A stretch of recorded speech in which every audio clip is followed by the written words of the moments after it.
কলা পাতা আছে।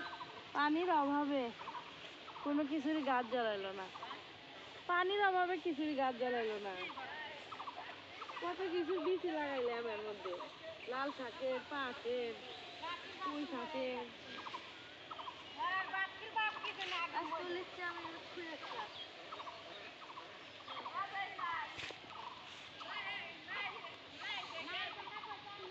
খুঁড়ের শাক,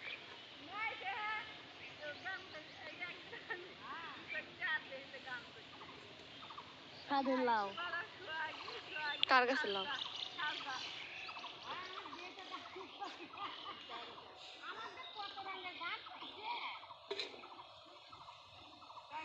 পানি ঢেলে ওই দেখ ঢেঁড়সের ফুল বাড়াইছে, ওই মোরা কল্যার ক্ষেতের ফুল বাড়াইছে।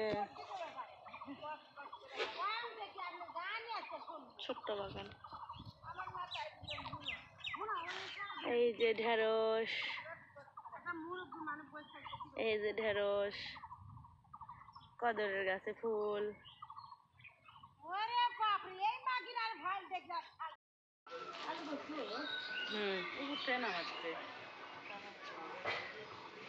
হ্যাঁ রে, আমার ভাইয়ের গাছে কতগুলো সজনা ধরছে রে। এলে কি সজনা রে? সজনা না আইখঞ্জন। তুমি কো আইখঞ্জন। মাশাআল্লাহ মাশাআল্লাহ, কতগুলো ধরছে। আসলে আমার ভাই হাত দিয়ে যে গাছ ধরে সেই গাছেরই সেই ফলন হয়।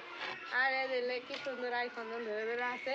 এই পুরা বাগানই আমার ভাইয়ের, যেটি বেগুনের গাছ, ছাদের উপরে আরো ফুল গাছ টাছ আছে অনেক কিছু। কি সুন্দর ধরে আছে, মনে হয় চুরেও নিছে, আরো অনেক কিনা আসছিল রে গাছ ভর্তি করা। আরে লেগেছে গাছ, ফুল গাছ। আজকে এলে সজনা নিয়ে যাই, আমি রান্না করবো মাছ দিয়ে ঝোল ঝোল। বেগুন ধরে না রে,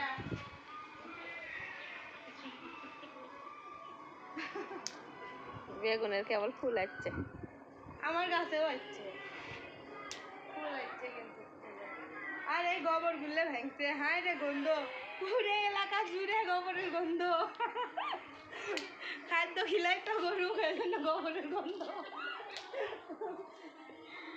আর কি তেঁতুলের গাছ রা?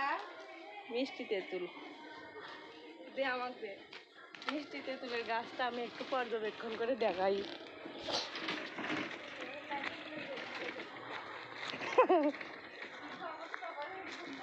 কি সুন্দর এই মিষ্টি তেঁতুলের গাছ। এটা ছাদের উপরে গাছ ছিল না রে, এটা ছাদের উপরে গাছ ছিল, সে থেকে আবার নিচে চলে এসছে। এই যে ছাদের উপরে অনেকটি গাছগাছালি আছে, ওটা আর একদিন ভিডিও দেখামো।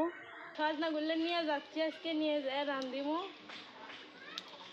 আল্লাহ দিলে আমার ভাইয়ের কাছে সজনার অভাব নাই, মেলা সজনা ধরছে। আজকে অত নিব না, এতগুলো নিলেই যথেষ্ট।